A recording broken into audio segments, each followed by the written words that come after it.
Eu falei no início aqui que nós vamos polemizar.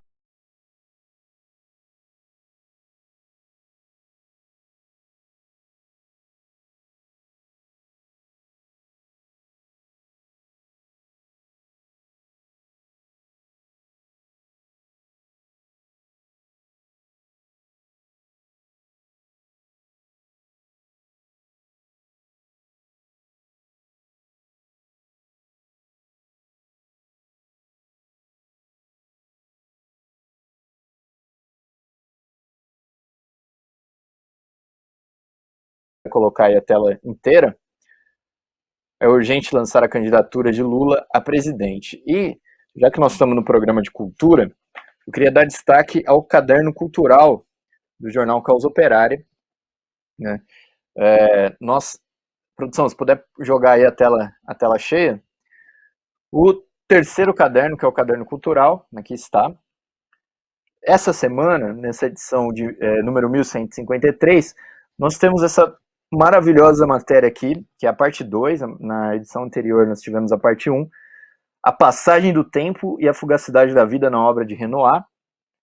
Então, falando aí sobre esse grande pintor impressionista. E nós temos também, na contracapa, uma matéria de literatura sobre o Cortázar, Júlio Cortázar, o bestiário de Júlio Cortázar e os temores da burguesia argentina. Né? Se você gosta de literatura, de artes plásticas, de música, música clássica, música popular, né? É mais cinema, tudo isso você encontra no nosso caderno cultural do diário da Causa Operária, do jornal Causa Operária. Então é indicado aí para que vocês adquiram o jornal, pode adquirir pela nossa loja do pco.com.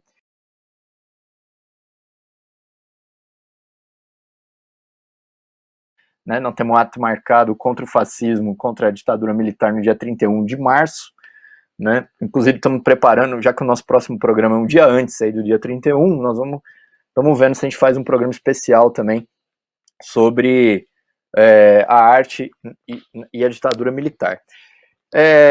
Aproveitando então também para divulgar aqui esse caderno cultural, que é esse aqui já bem antigo, de 2011, falando sobre o filme Limite, do cineasta Mário Peixoto.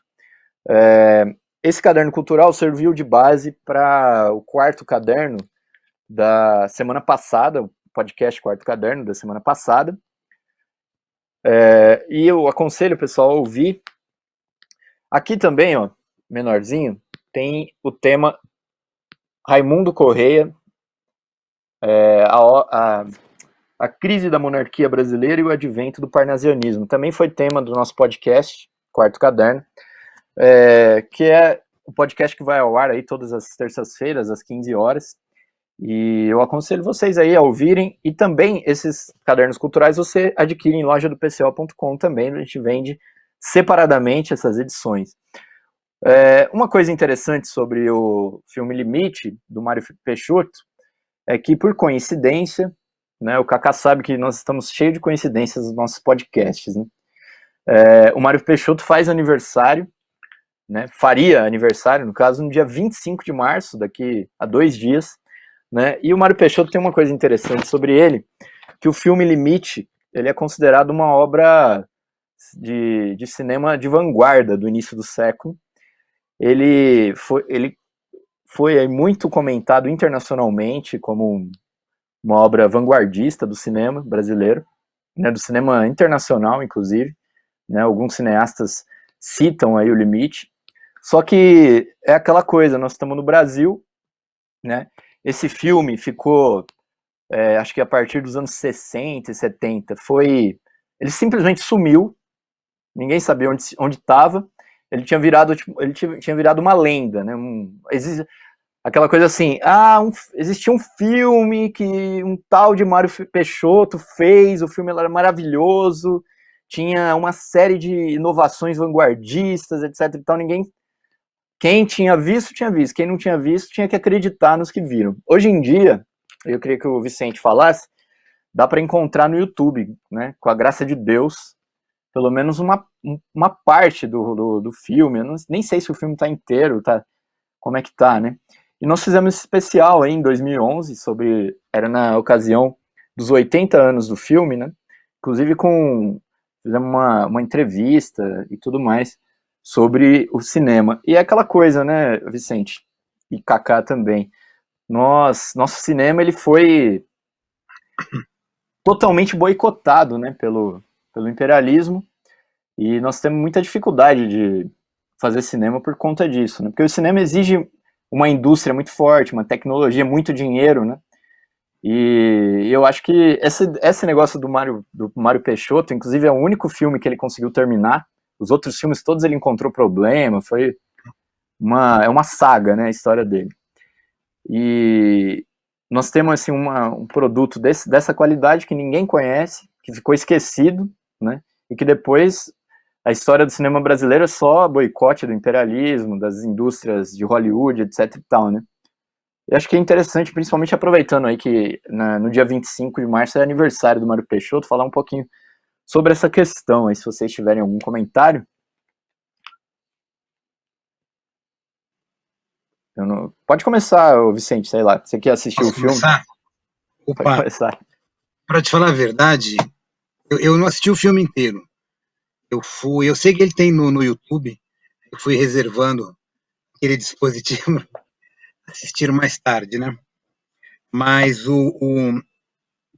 quando você estuda o surrealismo no Brasil, você passa por esse filme, né? Eu estou lendo agora uma série de estudos, né, sobre o surrealismo. Quando chega na hora do cinema, o pessoal comenta, fala bastante. E por isso até que eu separei o filme. Mas ele não é o único, né? Uma série de outros filmes aí que vão se perdendo, não é? No cenário brasileiro. Mulheres, né, que faziam filme, né? Cineastas, diretoras, né? Tem um monte de informação aí da história do cinema brasileiro que a gente perde completamente, né? E a gente fica com a impressão que a gente não tem uma história do cinema, né? Até essa história, o cinema marginal, esse cinema de terror lá, que o Zé do Caixão fazia, né? O cinema, como chama lá, do Rogério Sganzella, né? O pessoal, Helena Inês, toda essa turma. E mesmo o cinema novo, né? Essa história da câmera na mão, ideia na cabeça, né? São todas ideias assim, claro, você encontra isso equivalente em outros países, né? Outras formas semelhantes de fazer cinema, mas essa coisa sempre de estar em algo engasgado que não funciona, né? Dá a impressão de que é uma incompetência, né, do brasileiro dele não assumir fazer um cinema, tanto é que é a opinião geral que o cinema brasileiro não presta, né? Aí você pergunta para a pessoa que tem essa opinião, mas que filme você já viu, né? O que você acha de tal filme? Então, se falam uns três, a pessoa não viu, não é? É uma informação que ela fica circulando aí, ela é para diminuir a autoestima do brasileiro, né? Você não sabe fazer cinema, você não sabe, a gente sabe fazer. O problema é que você tem que contar uma história parecida, que é a história assim do cinema e indústria, né? Por mais que você seja marginal, você precisa de todo um aparato ali, um pintor, um poeta. O poeta, às vezes, é o que menos precisa, né? Se ele tiver uma boa memória, ele não precisa nem escrever os poemas que ele faz. E agora, cinema não, né? Você precisa de uma equipe, tem que saber montar, tem toda uma técnica aí que não é. É muito difícil uma pessoa concentrar, embora haja alguns que concentrem, né? Mas é muito difícil. E esse tom de indústria faz com que ele acabe tendo de dialogar muito, né, com a indústria cultural. E é nessa que você é pego, né, porque aí você entra em todo o esquema capital do monopólio, etc. Eu, quando era adolescente, vai 18 anos, tal, 19, enfim, né, estava lá na mocidade. Eu lembro que uma série de livros, assim, da época da ditadura voltaram a ser publicados, não é? Então, coisa que você não achava, tipo o Diário da Bolívia, você achava em livraria. E havia livros do Glauber Rocha também que circulavam, né? Os filmes dele começaram a circular em cineclubes, né? Deus do Diabo na Terra do Sol, né? Terra em Trânsito, tudo isso eu vi em cineclube do MASP, cineclube lá na Oscarito, coisas que nem existem mais, né? Eu assistia a todos esses filmes aí. Hoje vocês estão todos no YouTube, né? Mas os livros do Glauber, aquele lá, Revolução do Cinema Novo, que foi reeditado não faz muito tempo, né? E a editora que editou também faliu, né? Mas, enfim, você ainda acha. Ele conta toda essa história, né? O que aconteceu lá com o Cangaceiro, Vera Cruz, todo o processo de falência do cinema brasileiro, quando agora eu posso dar algumas informações erradas que eu estou pegando de memória, mas os prêmios lá que o Cangaceiro ganhou, né?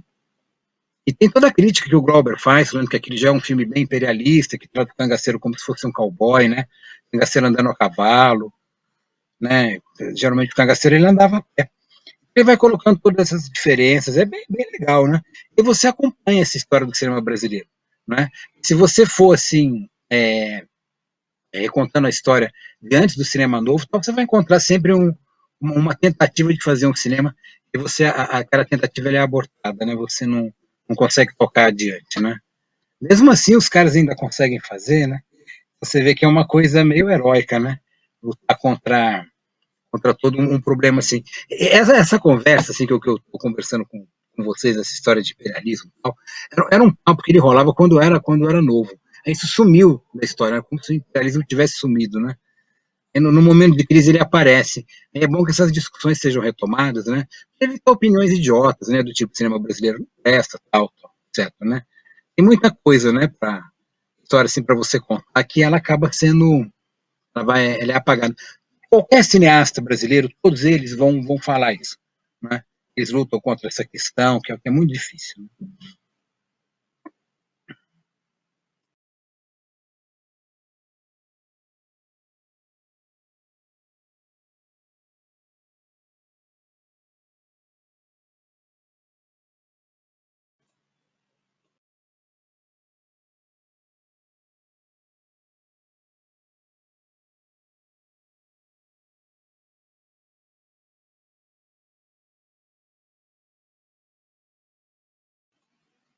O Henrique não está sem som? Eu não ouvi você.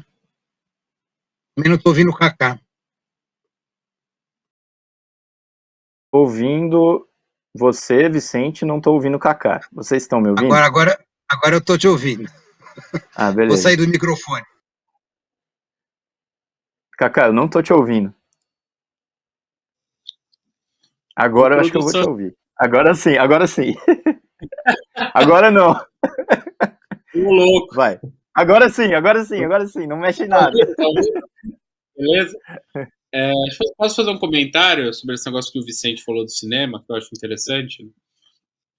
Uma coisa que eu acho é o seguinte, né? O cinema brasileiro, os poucos filmes que a gente tem de destaque do cinema brasileiro, porque finalmente, como foi apontado, a indústria de cinema brasileiro não é das maiores que tem, né? Mostram assim que não é um problema de incompetência do brasileiro em fazer filme. Não se trata disso. Isso aí é uma besteira, né? É uma besteira que seria digna dos identitários do passado, né? Falar que o brasileiro é inferior, não consegue fazer cinema. Mas é um problema que a fraqueza do cinema nacional se dá muito graças aí a um boicote, né? Porque o cinema, como foi apontado, ele é uma indústria, né? Uma arte muito industrial, precisa de uma estrutura muito grande que o Brasil não tem, né? Não se permite criar. Né? E não é impossível de se criar também, porque há quem poderia argumentar e falar, não, o cinema é coisa de país desenvolvido, mas está aí a Índia, né? Por exemplo, que é um país muito atrasado, bem mais atrasado que o Brasil, inclusive, tem aí uma das maiores indústrias de cinema do mundo, que mostra que é um problema de boicote econômico, né? Porque a capacidade do brasileiro de fazer arte não é inferior a nenhum outro, mas é muito pelo contrário. Você poderia, inclusive, dizer que o brasileiro tem um tino para produção artística, sensibilidade e tudo, mas há um boicote muito forte, né?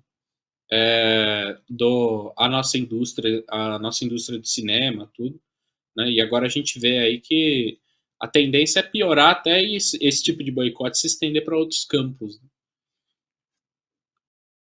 Exatamente, está acontecendo, né? Nós vamos ver aqui, inclusive, outros casos como esse. Mas para a gente poder avançar, né? Eu falei desse quarto caderno, que é o quarto caderno, foi o podcast da semana passada.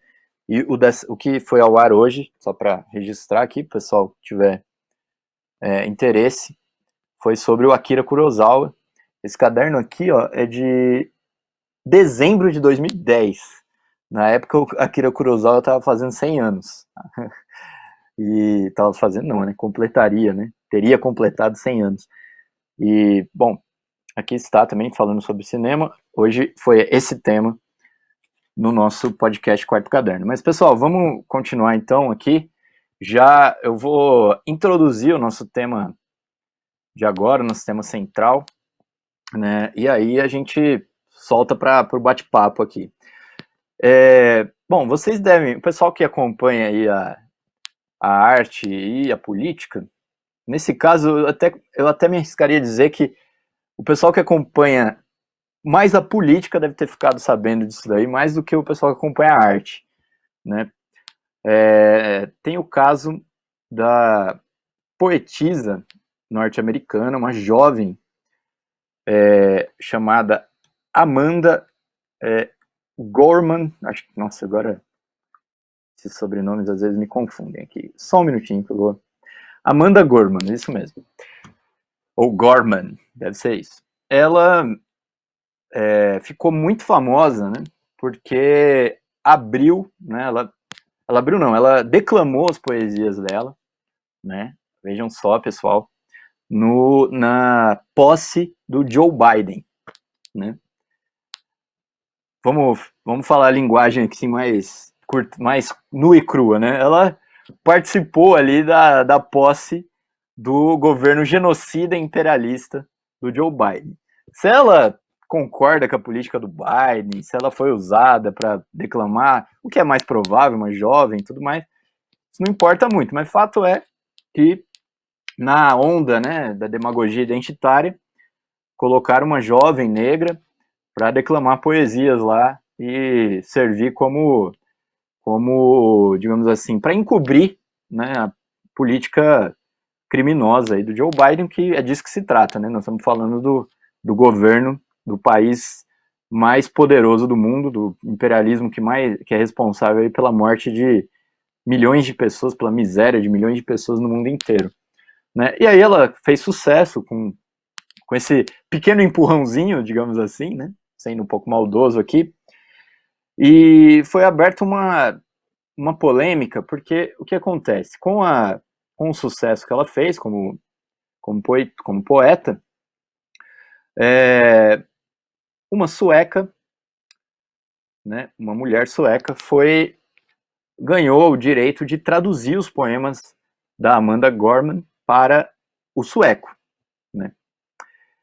E vejam só, essa sueca não era negra, gente, porque também, vamos falar a verdade, né? Na Suécia não deve ter muito negro.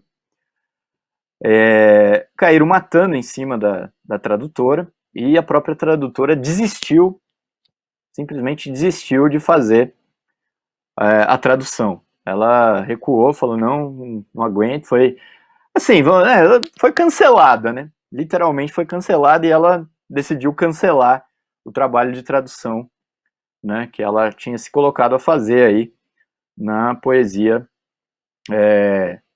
da moça aí, da norte-americana, né?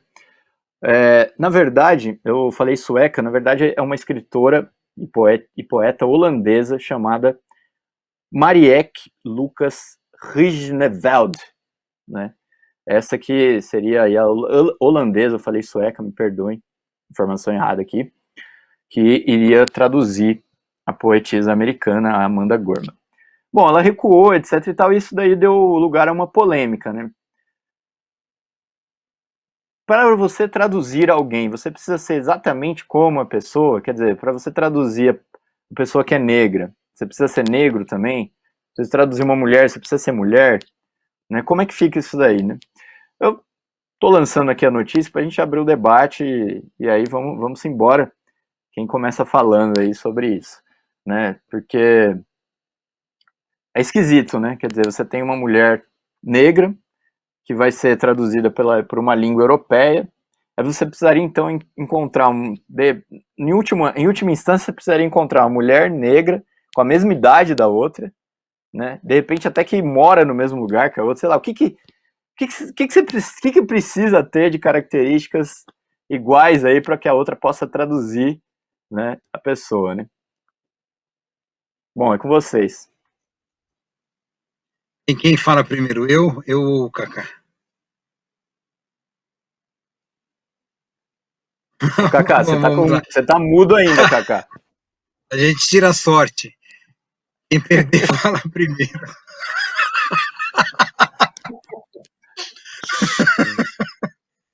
Olha, isso é mexer em vespeiro, né? Porque não vai faltar quem diga que nós três aqui, a gente não pode falar desse assunto aqui porque a gente é homem, porque a gente é branco. Né? Ó, essa história do identitarismo aqui, a gente estava conversando, né, na hora que a gente ia essa pauta do programa,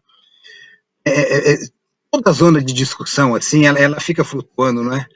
No mundo, assim, da verdade, da inverdade, da maluquice, de uma certa razão. Por isso que a coisa mais maluca, às vezes soa como algo razoável, porque ela está do lado de algo razoável, num argumento.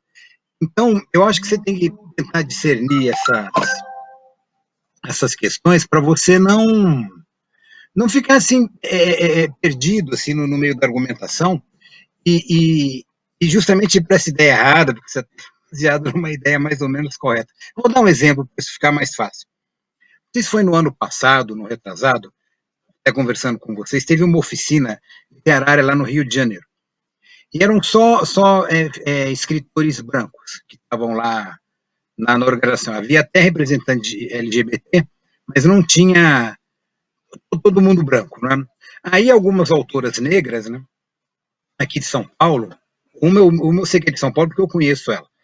Ela chama Luby Prats. Ela é tradutora, inclusive ela foi citada nesse artigo aí que a gente discutiu, né? Saiu na Folha de São Paulo, né? De uma professora falando sobre tradução.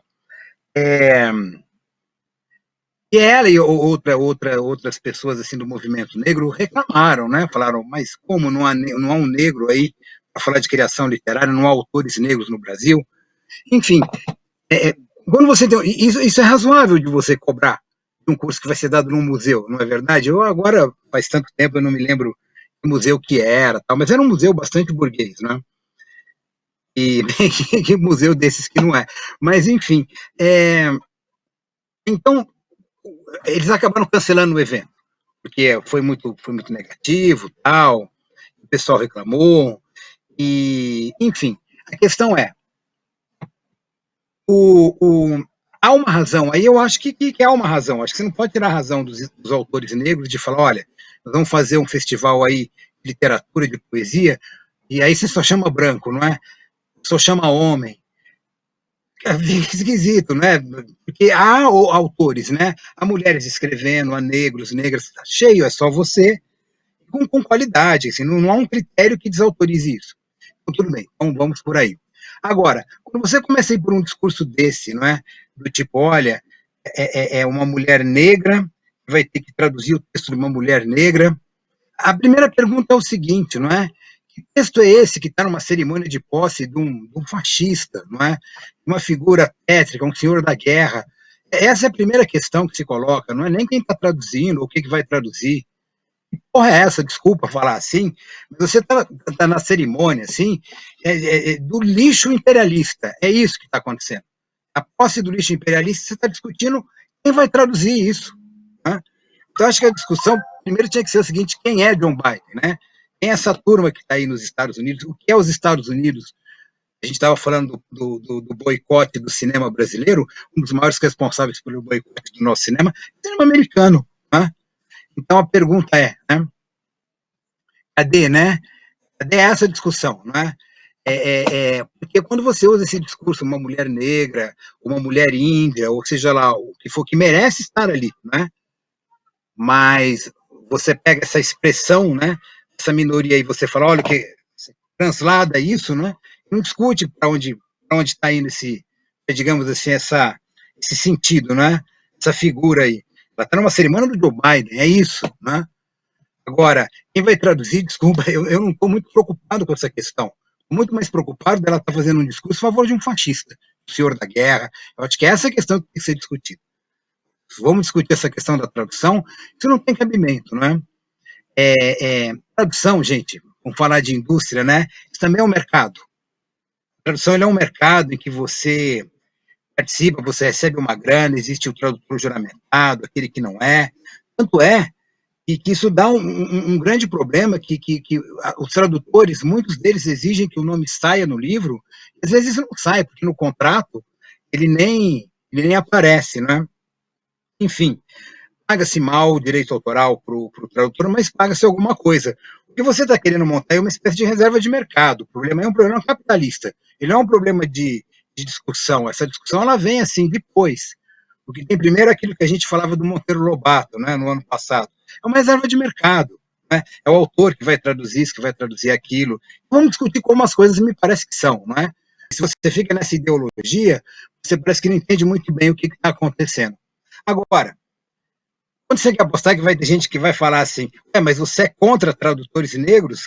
Claro que não. Né? Em nenhum momento foi dito isso aqui. Né? O problema não é esse, né? E aí você vai começar a ir para questões, a gente estava até falando da tradução das línguas indígenas brasileiras. Né? Até que eu me lembre, né, havia um doutor em letras, né, índio no Brasil. Isso já é um dado que é patético, né? Porque a maneira que você tem que dialogar, as pessoas não têm essa ideia, não é? Um índio, ele não fala que ele é um índio, ele fala que ele é da cultura dele. Ele não se opõe dizendo que ele é uma coisa geral ou que ele não é brasileiro. Ele tem uma ação afirmativa. Ele diz, eu sou isso. Ele tem uma língua, uma cultura. Como é que você vai fazer para divulgar essa cultura entre nós? Você vai esperar? Claro que esses índios você tem que, na medida em que eles têm um anseio de uma integração, claro, tem que abrir. Vocês não sabem o trabalho que é isso, tá? A cota, depois a gente pode até fazer um dia sobre isso. Não é tipo se abre, né, uma vaga, não é? Tem uma questão de língua, de cultura, de língua estrangeira, que no caso dele é o português, né? Então é muito complicado tudo isso daí. Não é tão simples quanto parece. Poderia ser mais simplificado, mas está burocratizado já. E aí, voltando a essa questão, como é que vai ficar isso, né? Como é que fica um autor vietnamita? Como é que fica um autor russo? Não é? Eu sei aí que o partido, a gente andou traduzindo, né? Eu não mexi na tradução, mas sei que o partido andou traduzindo os textos do Trotsky, o programa de transição, bolchevismo, stalinismo. Não há nenhum russo aqui no partido, não é? Como é que você vai vencer a distância do tempo? Você não vai atualizar o pensamento, né, que era daquela virada do século XIX para o XX para a nossa virada de agora? Quanta coisa já não aconteceu aí, não é? Em termos até do movimento do capitalismo. Então, não tem. O que é uma tradução? Né? O que é traduzir? Você está traduzindo o que? A poesia? Ela fez a poesia? A poesia tem uma métrica? Quem traduziu manja disso? Não é? Tem rima, você vai traduzir a rima do inglês para o sueco, quem vai fazer essa tradução tem essas noções, não é? Então, acho que tudo isso é uma coisa assim que fica de lado, tanto o aspecto técnico está de lado, o aspecto político, que é o principal está de lado, e fica essa conversa, né? No fim, é uma conversa de direito autoral, pode ver. Isso assim, é a observação acho que dá para que eu iria fazer agora. Né? Eu passar a bola aí para os companheiros. Eu acho eu acho o seguinte, né? Essa é toda uma discussão, né? Primeiro é uma discussão que você olha é esdrúxula, né? Eu acho que eu, pelo menos, por exemplo, o Henrique mandou a notícia na pauta, eu fiquei até um pouquinho escandalizado, assim, quando eu vi. Eu falei, nossa, chegou nesse ponto para você traduzir, né? Porque, assim, antes esse debate todo aí, ele é um longo debate de formulações teóricas esdrúxulas sobre o problema, por exemplo, isso daí tem mais a ver com aquela coisa do lugar de fala, né? Por exemplo, a gente viu aí com as teses dessa identitária de Jamila Ribeiro, né, que no Brasil tem essa mulher aí, ela faz um pouco, ela tem umas formulações sobre isso, acho que tem até uns livros sobre o assunto, né, e entra em várias aquelas formulações que geram esses hábitos super reacionários que a gente está vendo aí se desenvolver dentro do meio do debate da esquerda. Né? Esse argumento do lugar de fala é um deles, né? né, que vem acompanhado aí de, por exemplo, determinados instrumentos aí, como, por exemplo, o negócio do cancelamento, né, que tem aqui na CELTV, a gente tem alguns programas dedicados a falar sobre isso, né, que é um instrumento de debate, né, com longuíssimas aspas, que é duro dizer que isso daí é uma forma de debate, né, mas são uma série de instrumentos aí que vêm sendo utilizados para reduzir o debate, né, e no fim o que eles acabam fazendo é extinguir totalmente o debate em torno dessas questões, né. Esse mesmo aí é uma coisa que parece muito absurda, porque a gente saiu do terreno de você precisa ser do mesmo ramo que o artista para poder fazer uso daquilo, né? Que a gente já viu isso em algumas discussões de lugar de fala, tipo, só gente negra pode ir em roda de samba, jogar capoeira, entre outras coisas, né? Ou tal coisa é só para a comunidade dos orientais, sei lá, dos índios, né? Que é uma concepção, basicamente uma concepção conservadora invertida, né? Diferença que no passado isso aí servia a propósitos conservadores da direita, e agora está servindo supostamente a um propósito da esquerda, né? Que é absurdo, é um método absurdo, né? E aí a discussão vai ficando cada vez mais louca, né? A gente vê aí nesse negócio que eles se estenderam no ponto de que você não pode nem traduzir o livro de um negro, por exemplo, se você não for negro. E isso daí é muito flexível, né? Porque até onde tem que ir, né? O exemplo que o Henrique deu é muito bom, né? Porque vamos supor que ela fosse uma holandesa negra, mas ela não fosse mulher, fosse um homem, por exemplo. Eles iam deixar traduzir ou iam falar que precisava ser mulher para ter traduzido o livro? É uma coisa que a gente fica meio assim, né? É absurdo, né? E o mais engraçado é o seguinte: para traduzir um poema de uma poeta negra, você precisa ser negro, mulher, ter a mesma idade, sei lá. Tem uma série de pré-requisitos aí muito bem definidos, mas na hora de escolher um candidato para você votar nos Estados Unidos para representar as minorias dos Estados Unidos, ele não tem que ser negro, ele não tem que ser de esquerda, ele não tem que nem defender as minorias, na realidade. Ele só precisa fazer uma demagogiazinha e dar trilhões de dólares para os capitalistas. Isso já é suficiente para ser apoiado pela esquerda.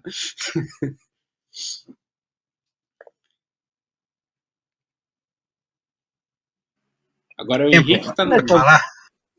Eu tô no mudo? Pode ir. Agora tá dando. Agora mudo.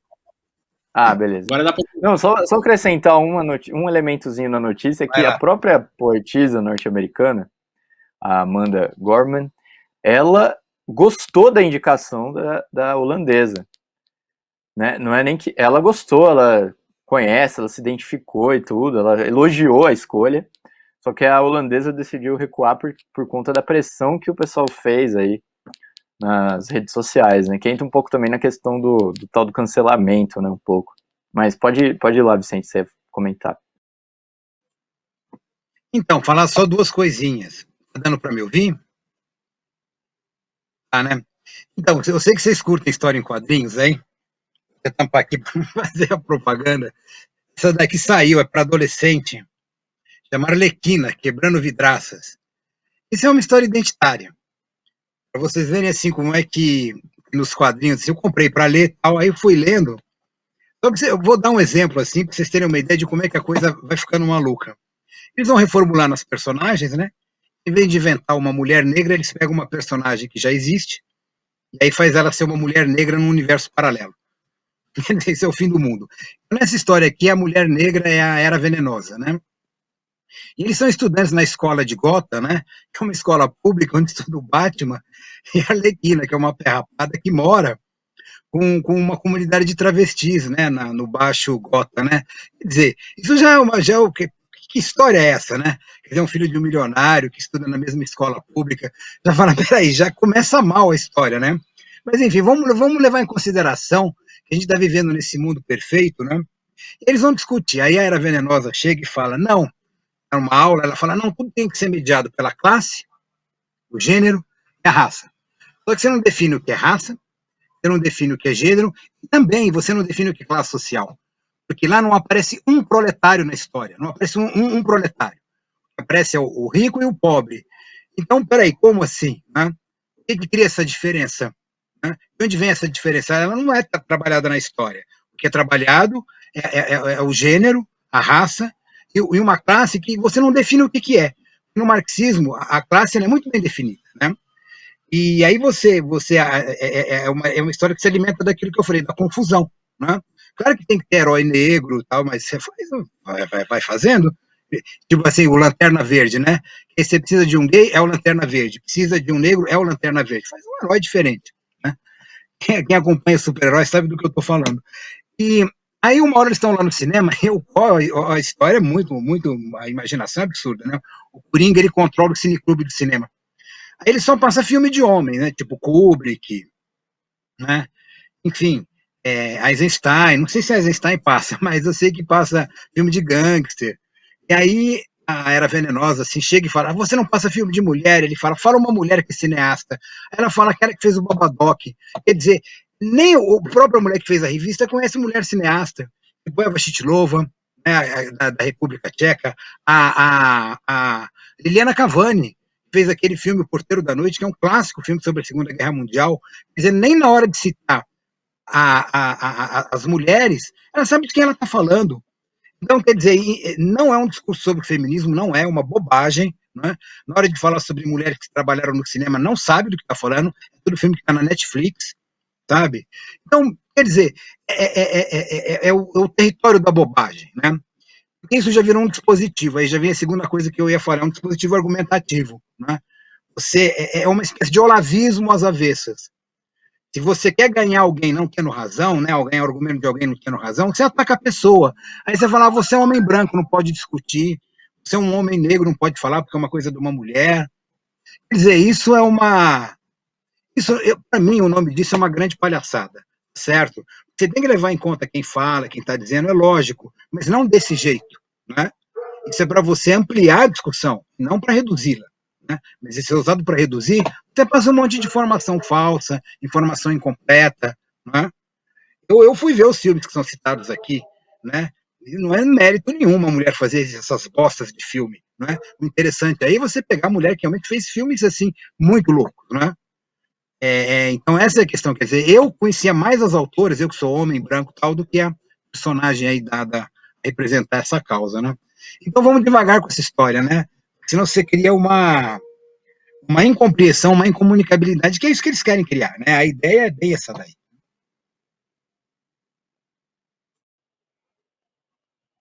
Kaká, você ia comentar? Só essa coisa do super-herói negro, super-herói gay, é uma coisa que provoca uma revolta em um determinado setor mais atrasado aí da comunidade que gosta de quadrinhos, né? Porque, assim, é uma forçação de barra? De fato é. Porque, como você falou, ao invés do cara fazer um super-herói negro, ele vai convertendo o mundo à volta dele. Então, é uma coisa assim, né? É uma forçação de barra, né? E é uma coisa, assim, puramente comercial, né? Uma coisa que eu queria falar dessa história aí do caso da tradução, né? Que a gente estava comentando é o seguinte: o negócio da tradução que me chamou a atenção é que a conduta toda que eles tiveram de ir lá e fazer esse linchamentozinho na mulher que se propôs lá a traduzir as poesias da moça. Não vou fazer aqui um juízo de valor, até porque eu nem li as poesias da moça, não cheguei nesse ponto de ir lá e fazer uma avaliação, mas assim, não vou fazer nenhum juízo de valor se a coisa é boa, se é ruim, o que ela tá falando, né? Mas supondo assim, feito por mulher negra e tal, né? Eles nesse frenesi identitário aí, que eles não perceberam é o seguinte, que a coisa não vai andar para frente nesses moldes que eles estão promovendo. A colocação do Vicente aí sobre o problema do índio, né, é bem análoga a essa situação, né, que se a gente for deixar o trabalho de divulgar e tornar mais acessível às pessoas comuns a cultura indígena brasileira, é capaz que os índios todos morram em queimadas, tiro de jagunço e doenças simples de curar antes deles conseguirem passar a cultura deles para frente, porque é muito complicado para eles fazer isso daí, né? E aí você está removendo da equação de trazer a cultura deles mais para perto todos os fatores aí de solidariedade de outras pessoas. No fim, é um negócio, essa ideia da reserva de mercado, ela começa a se manifestar, né, de que essas coisas aí, eles estão tentando criar uma espécie de nicho, né, estão criando uma espécie de nicho para um desenvolvimento aí econômico, né, como se o problema do negro fosse simplesmente um problema de oportunidades dentro do capitalismo. Eu estava aqui lendo, inclusive, que essa questão toda do identitarismo, ela ganhou uma certa desenvoltura, né, um embate ideológico em torno da questão do identitarismo, ele tomou uma desenvoltura durante a eleição de 2016 nos Estados Unidos. Né? As primárias do Partido Democrata, uma parte do pessoal vai se lembrar, na época estava disputando aí o Bernie Sanders contra a Hillary Clinton. O Bernie Sanders, a gente já falou bastante dele aqui na imprensa, tudo, ele é um candidato aí, para os padrões aqui do Brasil, por exemplo, ser um candidato muito moderado, mas para os padrões norte-americanos ele é um cara assim super radical, né, de esquerda, pá. E eu tinha lido que ele, ao ser questionado sobre a questão das minorias nos Estados Unidos, né, teria dito o seguinte, né, que é uma política, inclusive, que eu fiquei surpreendido, não sabia que era essa a política dele, não sei se ele mudou de posição depois também, mas ele teria dito o seguinte, que é importante ter gente das minorias aí ocupando cargos, tudo, estando aí à frente, mas isso aí não vai mudar nada se essas pessoas ficarem dando continuidade à política que é levada atualmente, que é a política dos capitalistas. Né? Ele não tem essa ideia super clara, mas ele associa coisas com Wall Street e tal, que é uma associação já decente. Né? A posição da Hillary Clinton, que é a posição desses identitários aí, era a posição contrária. A ideia é de que, assim, ao colocar os negros em posições de destaque, você meio que está resolvendo o problema do negro na sociedade. Então, quando você coloca, por exemplo, faz o que o Biden fez de colocar lá um negro para ser o chefe das Forças Armadas lá, que é o cara que vai ordenar bombardeio na Síria, bombardeio no Iêmen, a destruição de determinados países do Oriente Médio, é o cara que vai organizar um golpe de Estado aqui no Brasil, você está aí resolvendo o problema do negro, né? Ao fazer o negro desempenhar uma função dentro do capitalismo, uma função de opressor dentro do capitalismo, né? Isso aí acaba escoando para a cultura, né? Porque essas produções culturais, muitas vezes essas coisas aí, elas são basicamente eles tentando criar um nicho para uma prosperidade cultural de uma pequena burguesia aí, de minorias, não necessariamente negros, às vezes são mulheres, às vezes são homossexuais, né? E muitas vezes acaba que esse conteúdo cultural ele é altamente comercial, ele não tem um conteúdo social de verdade, muitas vezes é uma coisa assim que leva a uma corrupção daquele artista, né? A gente vê isso daí em determinadas produções aqui, onde você vê que se força muito a barra com determinadas pautas identitárias, né? E eu acho que isso, né, que é uma política muito errada para o problema aí das minorias na cultura, né, acaba inclusive indispondo esses grupos com determinados setores mais atrasados da população, que vem nesse pessoal um pessoal que está tentando subir pisando em quem está embaixo, entendeu? Então, ao invés de ter uma noção de acabar com a opressão, você vê nesse pessoal uma conduta meio de, ao invés de tentar acabar com a opressão porque ele é oprimido, ele acha o seguinte, eu vou garantir o meu aqui e me tornar um opressor. Eu vejo assim a coisa um pouco nesse sentido, é uma concepção que eles têm de que eu não sei se isso aí está aliado ao fato de que eles não têm a concepção de que quem está por cima é o opressor no capitalismo, né? Então, teria que fazer uma avaliação mais profunda, mas você vê que existe nisso daí uma concepção assim muito individualista, muito pequeno burguesa, de que a solução para o problema do negro é incluir ele nos círculos aí de, digamos assim, vencedores da sociedade capitalista, né? E através disso daí, ao inserir o negro na classe dominante, que não é uma inserção real, a gente sabe muito bem que os negros não estão inseridos de fato na classe dominante de lugar nenhum do mundo. As pessoas mais ricas do mundo ainda não são negras, não são mulheres, não são homossexuais, não são latinos, não são minorias de nenhum tipo, né? Em geral, eles ainda são aquele velho fenótipo que a gente conhece do capitalista clássico, aquele homem branco velho e heterossexual e conservador, né? A gente sabe disso.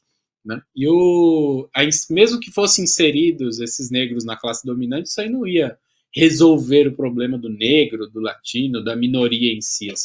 A inserção dessas minorias não ia resolver. Né? E aí eu vejo muito isso, que essas atribuições aí, essas perseguições, elas têm um intuito assim, não sei se é proposital, se é uma coisa velada, se é uma coisa que eles não compreendem o que eles estão fazendo, de criar assim um nicho para o crescimento de determinadas celebridades aí dessas minorias, né? E uma coisa assim meio comercial, um tipo de empreendimento capitalista cultural que usa aí a questão do identitarismo como um pivô para poder fazer a coisa andar para frente. Companheiros, é o seguinte, nós estamos na reta final do programa. Eu queria que o Vicente contasse uma anedota que ele contou pra gente, rapidamente, antes da gente entrar no programa, daquela história em quadrinhos que foi escrita por um homem e o pessoal acha que foi escrito por uma mulher e fica usando como exemplo. E aí cai no vexame, né? Você me pegou numa aí, cara. Senão eu até mostrava o quadrinho. Então vai lá, meu. Quadrinho italiano, né? Quadrinho erótico italiano. Tem um cara que chama Franco Saldelli, né? O Saldelli, ele não saiu muito no Brasil, assim, não foi muito editado, mas quem acompanhava aquela revista Quadrinhos, a revista Animal, acho que é da década de 80, por aí. Tinha, né, o autor era uma personagem chamada Bionda, né, uma menina loira e tal. Então ela tem todo esse universo assim do quadrinho erótico e o quadrinho assim BDSM, fetichista. Ela tem todo esse apelo, né? Então ela tinha todo esse universo da bondade, fetiche por pés. É esse universo que o Saldelli usava. E essa penetração, ela é um pouco. Penetração é ótima, né? Falar de literatura erótica, quadrinho erótico, ela é bastante. Vou piorar, ela é underground, né? Quem consome isso, né? A turma que, assim, vai nesse universo. E aparece nos quadrinhos, né? Mas é restrito. Ele na Itália, assim, ele é famoso. Você encontra os livros do cara, desenho, as fotos, por exemplo, assim, o desenho que ele tirou aqui é uma pose da Brigitte Bardot em tal filme, e aparece a foto dela, né, no filme lá, que é um filme do Roger Vadim, e do lado o desenho dele com a personagem. Então, realmente tem, né? O cara, ele é um cara muito cuidadoso. Cita o Fellini, enfim, né? O quadrinho italiano é o máximo, né? O pessoal, assim, tem muito Manara, mas o quadrinho italiano é Crepax, é Saldelli, né? Aquele que tematiza a questão da heroína, esqueci, Andrea Pacienza. O que eles são bons na Renascença, eles são bons nos quadrinhos, né? Esse cara aí resolveu inventar uma personagem, uma mulher que iria escrever histórias eróticas, né? E a hora que eu peguei o quadrinho, assim, ela chamava Giovanna Casotto, né? Falei, não, isso não é, isso, que história é essa? Isso é um cara que é o Saldelli, que é o mesmo traço, não é? O mesmo traço, inclusive a insistência, assim, em alguns fetiches e algumas coisas que se mantêm. Aí, de repente, eu entrei na internet, né? E tava lá, a Giovanna Casotto, ele até inventou uma menina, tem uma menina que aparece ali, né? Como se fosse a Giovanna, como se fosse a desenhista, dando autógrafo. Ele soube fazer um negócio. E aí, anos depois, né, eu falei, meu, esse cara tá dando um truque, você saca, né?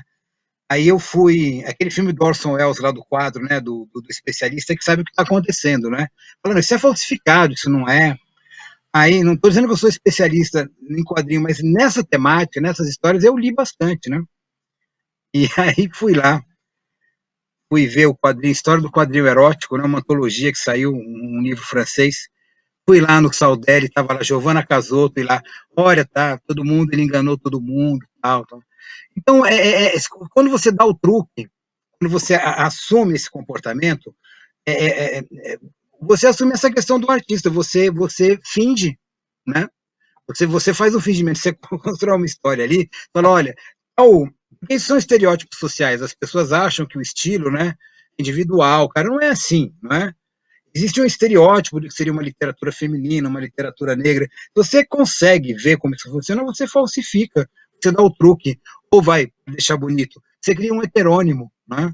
Você cria um heterônimo ali e vai embora. Ó, o Fernando Pessoa, aquele papo lá dos heterônimos, todo mundo fica achando, olha, aquilo é técnico, ele tem cartas em que ele mostra a técnica que ele fez. Até aquele papo de dizer que ele recebia espírito é um pouco de conversa mole, que ele é para enganar as pessoas. Tem uma carta que ele fala, ó, o Ricardo Reis, ele é um professor de latim, então ele tem um português excelente. Já o Alberto Caeiro, ele é um cara assim que não é um inculto, então ele premeditava alguns deslizes da língua, né? Deslize, né? Vamos colocar isso entre aspas, mas é truque, né? O cara que ele sabe fazer, ele sabe dar o truque. Então fica até meio ridículo quando você desmascara essas questões, né? Você fala, olha, você está caindo no engodo, cuidado, né? Esse discurso ele é sinuoso, ele pode te engambelar, né? Agora já estou falando do discurso identitário, né? Ele vai fazer isso mesmo, ele vai criar focos de confusão, fazer você discutir pontos que não são os centrais da discussão. É isso que eu acho, né? Porque se trata de não tratar de minoria. O PCO tem programa, tem o Tição, programa de negro, de preto, tem lá o programa das mulheres, que lá, acho que antigamente era de domingo, como você tem acompanhado de domingo. E não tem isso, sabe? Não tem esse papo identitário. Dá para você fazer um discurso de esquerda sem você assumir esse discurso, não é? Que é um discurso bastante burguês. Se você, além dele te permitir esse monte de engano, você faz esse monte de confusão, esse que eu citei aí agora, né? Porque isso dá briga, eu já vi em congresso, assim, em culto de quadrinho, você fala isso, o pessoal não acredita, fala que você está mentindo, fala que você quer apagar. Tem mulher fazendo quadrinho, falando de erotismo, um monte. Como é que chama a Aurélia Aurita? E o livro dela chama assim, Morango e Chocolate, não é? Vamos lá, do que ela está falando, né? O que é o morango, o que é o chocolate, né? Morango é você fazer sexo com a menina quando ela está menstruada, ela trata essa questão. O chocolate é o sexo anal. Então, olha a metáfora que a menina usou, né? Tem mulher escrevendo, né? Não precisa cair no papo furado, né? Você vai encontrar um monte. Acho que ela chama Sibiline, ela fez um quadrinho que chama Primeira Vez, né? Primeira Vez. E é sempre a primeira vez de alguma coisa que ela vai fazer, né? Sexo grupal, sexo anal, encontro pela internet. E ela fez os roteiros. Não tem. Se você vai lá, tem um monte de menino escrevendo. Esse próprio que eu falei aqui, né? A Arlequina é uma moça que escreveu. Claro, está sendo indicado para prêmio, né? É uma mulher que escreveu. Mas quando você vai assim na literatura, em quadrinhos, tem um monte, tem mulher escrevendo. Então você não precisa criar esse artifício, né? É mais ou menos essa história que você pediu para a gente falar da uma anedota, né? Deve ter um monte, essa é só uma, né? Cada um deve conhecer uma mancada específica desse tipo de discurso um discurso burro, né? Porque ele é unilateral.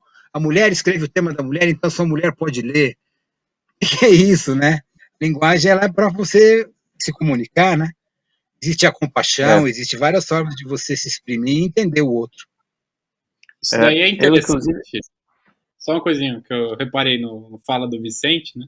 Você vê que eles vivem falando de quebrar paradigmas, né? Os identitários, eles são esses caras que falam em quebrar paradigmas sociais, né? Remover os preconceitos e não sei o quê, mas você vê que as concepções deles sobre o problema cultural são banhadas a preconceitos, a esse negócio que você falou de que existe uma ideia preconcebida que eles têm sobre o que seria um conteúdo feminino, o que seria um conteúdo masculino, o que seria um conteúdo de negro, né? Então, no fim, assim, você vê que aquelas frases clássicas, né, sei lá, de 60, 70 anos atrás, que tal coisa é coisa de mulher, é coisa de negro, né, é coisa de viado, não sei o que, começa a fazer sentido dentro do discurso deles, né?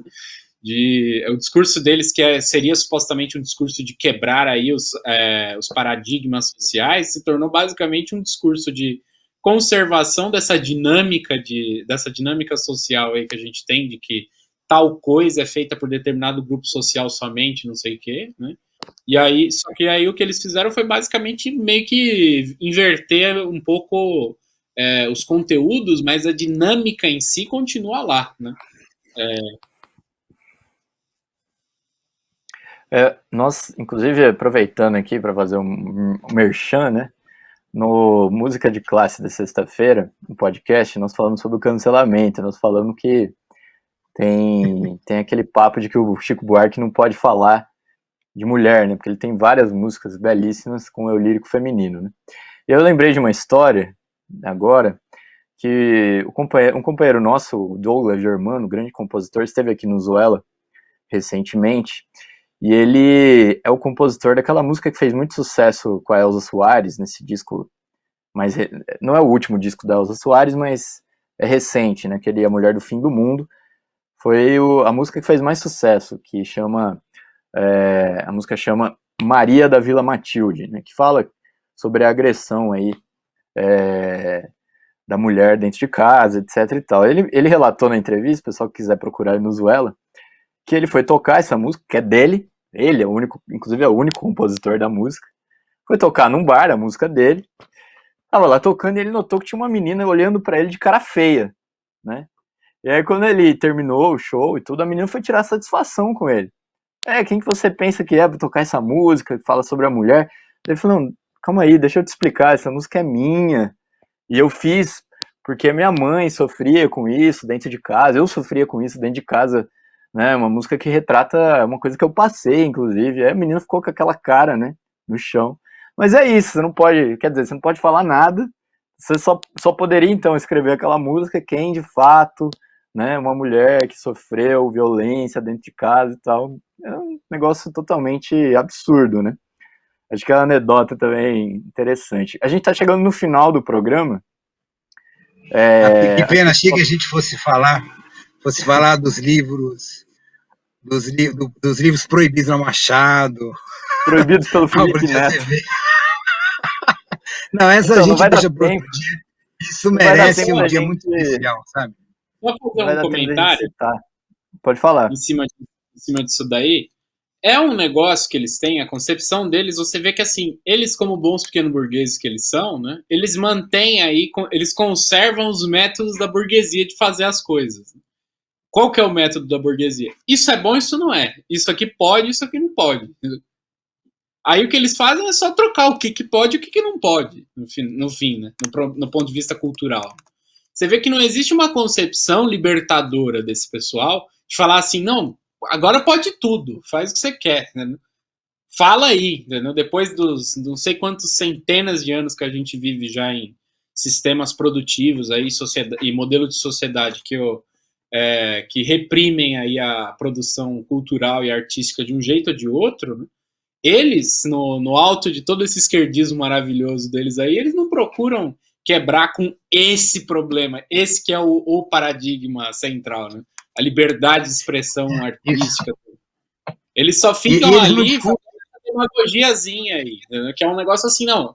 Ao invés, vamos então pegar, né? Eles conservam a ordem existente, né? Que é isso pode, isso aqui não pode, e aí eles ficam lá, e agora eles só trocaram o que pode e o que não pode, mas o fato é que a dinâmica da sociedade não foi trocada, continua essa merda opressora que a gente tem, que é um negócio assim, você não tem a possibilidade de fazer as coisas que te interessam fazer, aquilo que expressa o seu negócio, que nessa anedota do Douglas Germano é muito boa, porque você vê que é uma música que eu tenho certeza que muito identitária aí, mundo afora, se achou assim, nossa, que coisa linda, coisa maravilhosa, não sei o quê.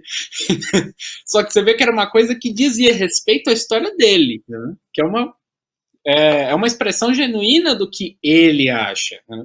E com certeza uma galera se identificou com isso daí, né? Mas você vê que é uma coisa assim, que não tem um pré-requisito, né? Aconteceu com ele, ele pôs no papel, né? E fez um sucesso. Você vê que a coisa deles não diz respeito a isso, a liberdade do cara de se expressar livremente. E sim de expressar o que eles, do alto daquele julgamento maravilhoso, de toda a sapiência divina, assim, e extraterrena dessas pessoas maravilhosas e bem pensantes, dizem que é bom, é certo, é puro, é maravilhoso, é etéreo, que é da mente deles. Eu acho que o Kaká lembrou bem aí. Pode falar, Vicente, pode falar. O proletariado ele não aparece no discurso dessas pessoas, né? Esse identitarismo não aparece, né? E aí quando eles desviam para essas questões assim de gênero, né? Eles não discutem a sexualidade do proletariado. É diferente da sexualidade burguesa, né? Isso é discutido no marxismo. O Reich e tal, e na Reich ele tem os desvarios dele, tem a caixa de orgônio, tem tudo isso. Mas aquela discussão é que se você souber peneirar certas coisas lá na psicologia de massas do fascismo, você encontra coisa muito interessante sobre o fato assim, de uma menina, um menino camponês, o proletário, com 13, 14 anos, eles já transavam, né? Aqueles traumas todos, aquilo tudo, aquilo é muito burguês, né? E você vê no discurso identitário, isso aparece completamente, né? Não aparece proletário, aparece um monte de traumas, né? Não aparece uma sexualidade livre. Ela é toda controlada, toda controlada. Então, onde você poderia ter qualquer forma de revolução, ela não aparece, né? Você tem que dizer isso, fazer aquilo, aquilo ali, né? Aí você cria uma nova estereotipia. Eu acho que era importante a gente lembrar que o discurso nazista, ele é identitário por excelência. Ele é identitário a ponto de violar a história, que é o que o discurso identitário faz. Você violenta a história para aquilo funcionar. Tipo, o cara vai procurar o martelo de Thor, sabe?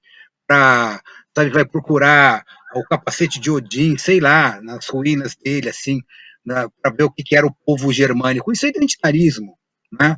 Você falar assim do tipo, não é o povo germânico que pode fazer isso, aquilo lá. Você mutilar a história das línguas, falar não, não é indo-europeu, não é latino, está fora, é indo-germânico, é o germânico e o indiano. Quer dizer, olha que puta papo furado, né? Aí você vai construindo uma identidade toda maluca, né? Ela só existe ali, né? Num desconhecimento, né? Mas o que mais me choca é essa história assim de não aparecer esse discurso proletariado. Ele não aparece, né? No discurso identitário, o discurso de classe é o pobre e o rico. Mas cadê o pobre? Por que ele é pobre? De onde é que vem a pobreza, né? De onde é que vem a riqueza do rico, não é? Que gosta de dizer que ganha dinheiro com o trabalho, mas não fala com o trabalho de quem que ele ganha dinheiro, né? Isso não aparece no discurso aí. Né? É. Bom, gente, seguinte, nós estamos no finalzinho, eu queria só destacar aí esse desfecho da nossa conversa, que de fato, né, nosso programa, ele, inclusive, chama as tendências reacionárias dos identitários, que mostra que essa concepção identitária, inclusive, mais, além de tudo que a gente falou aqui, né, por causa de tudo que a gente falou aqui, na verdade é uma tendência contra a cultura, contra o desenvolvimento da arte, uma tendência reacionária e obscurantista, né, da arte, porque não, dizer, eles pregam o controle total, né, que pode, o que não pode, o que você deve fazer, como fazer, se você fala aquilo, o outro se ofende, você não pode falar, né, é uma coisa, no final, muito reacionária no que diz respeito à cultura, e como cultura também faz parte do desenvolvimento humano em geral, né, é uma coisa reacionária em geral. Bom, para a gente terminar, pessoal, é o seguinte, eu queria só dar uma notícia rápida, né, sobre a questão da crise aí com a pandemia, né. Nós tivemos essa semana aqui um caso interessante, que foi a ameaça de fechamento do espaço cultural e o bar O do Borogodó, aqui em São Paulo, que é um dos principais espaços aí de samba de São Paulo. Inclusive a gente falou do Douglas Germano aqui, inclusive ele é ele mesmo, a gente vai publicar inclusive uma reportagem no domingo com declarações dele, já adiantando, né, ele mostra como que esses bares que permitem que os artistas mostrem composições próprias, etc e tal, são importantes para o desenvolvimento da própria música popular, né? Porque é uma coisa você ir num bar em que o cara manda um papelzinho para você, toca Djavan, toca aquilo, toca isso. E você ir num bar que o bar deixa você se expressar, né? Toca aquilo que você quiser. Toca suas músicas, né? E ele destaca a importância de bares como esse. E, né, a gente vem falando aqui desse lockdown maluco do governo, que é assim, não dá para entrar em toda a discussão aqui, mas fato é que não tem nenhuma contrapartida, né? Não tem contrapartida econômica nenhuma, né? Os bares estão fechando, né? Os artistas estão passando por problemas aí, porque estão já há mais de um ano sem poder tocar, sem poder se expressar, etc e tal, e não tem nenhuma contrapartida econômica do governo, quando na verdade deveria ter. O caso do O do Borogodó, eles fizeram aí uma vaquinha online, que também resta aquilo que que nós fazemos, né? Você tem que se organizar e procurar aí, através das suas forças, se manter. Eles iam ser despejados do local lá na Vila Madalena e conseguiram arrecadar, pelo menos por enquanto, aí deu um respiro. E tem outros bares também na mesma situação que eu descobri aqui em São Paulo, né? E esse é um problema generalizado, né? Da questão aí da pandemia. Bom, isso aí fica como notícia mesmo, né? Aí não sei se vocês querem comentar alguma coisa para a gente poder encerrar o programa. Ô, Henrique, eu queria só dizer o seguinte, né? O músico, né? Ele, assim, ele tá sempre muito, desculpa usar essa palavra, mas ele tá sempre muito fodido. Quando você vai, eu lembro desde que eu era moleque, assim, quando eu era moleque, eu tirava uma grana aí tocando na noite.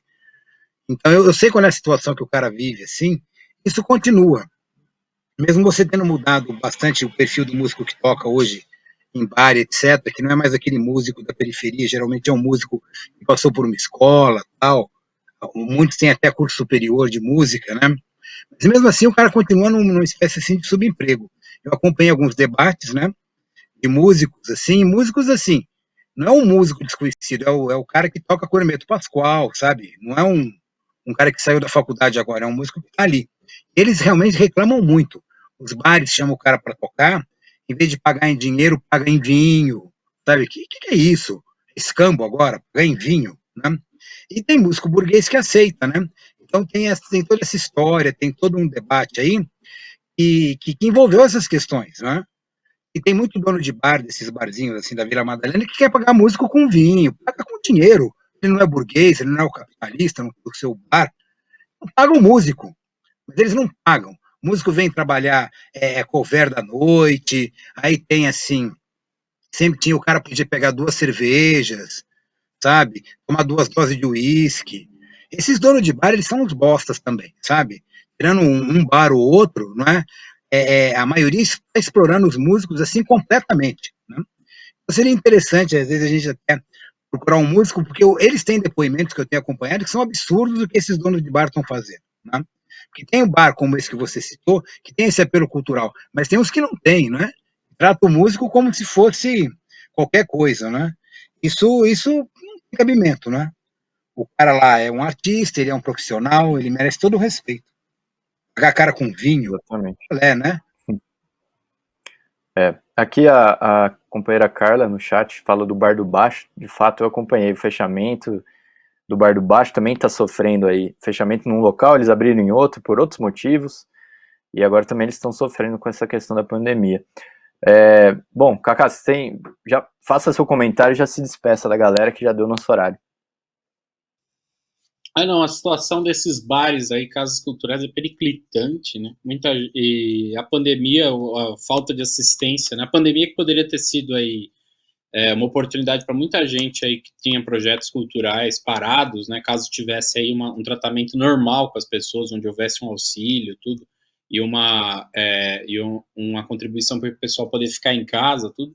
Poderia, se tivesse sido feita da maneira correta, a pandemia poderia ter sido aí uma forma de muita gente desenvolver aí um determinado projeto artístico que estava parado. Finalmente já estamos faz um pouco mais de um ano nessa coisa toda aqui. Muita gente poderia ter desenvolvido coisas, feito, gente que desenha, desenhado pra cacete, gente que pinta, ter feito um monte de quadro, gente que toca música, ter composto um monte de coisa, mas não, o pessoal tem que ir mover mundos e fundos para tentar sobreviver e arranjar aí comida pro dia seguinte, não sei o quê. E acabou que a coisa aí não só não foi positiva, como foi muito negativa para os artistas e poderia ter sido aí uma oportunidade para muita produção artística aí das pessoas, mas acabou sendo aí quase uma sentença de morte para muito artista independente aí.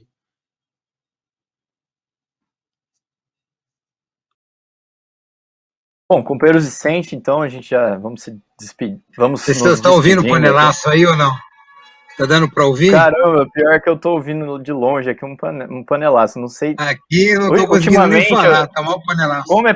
Como é panelaço, eu não sei se é de direita, de esquerda, porque é panela, né? Panela é coisa de classe média, você nunca sabe se é a favor do Bolsonaro, se é contra o Bolsonaro, se eles estão protestando porque o Moro foi considerado, se ferrou aí no julgamento, eu já não sei de mais nada. Precisa ver aí. Mas eu tô ouvindo, sim. O Sérgio Moro, ele sempre foi o laranja da operação, né? Tava na cara. Um dia a gente pode até bater um papo, ver como é que esses malandros escolhem o laranja, né? Ele foi o laranja, ele tá se cumprindo. Ele é o laranja, ele, Dallagnol. Vocês acham que os caras, assim, o dono da operação vai dançar? Vai nunca, isso é testa de ferro, né? É o famoso otário, né? Só ele não percebe que é o otário. O percurso do imbecil, né? Aceitar cargo, sabe? E se ele fosse esperto, ele tinha se arrancado, mas não. Né? É o laranja, né? O laranja do pedaço. É. Bom, companheiros, a gente vai ficando por aqui, então. Eu tô de volta daqui a pouquinho no resumo do dia com o companheiro Eduardo Vasco hoje. Vamos comentar as notícias, inclusive a notícia aí da suspeição do Moro. Kaká, Vicente, boa noite. A gente se vê na terça-feira que vem. Boa noite, companheiros. A gente se vê aí terça que vem. Boa noite aí. Bom, ficamos por aqui então. Usuela, conversa sobre cultura. Não deixe de compartilhar, de contribuir com a gente. Não deu para dar uma boa noite pro pessoal aqui do chat, mas considere-se cumprimentados todos vocês aí. É isso, pessoal. Boa noite para vocês. A gente se vê na terça-feira que vem em mais um Usuela, conversa sobre cultura. Boa noite e até mais.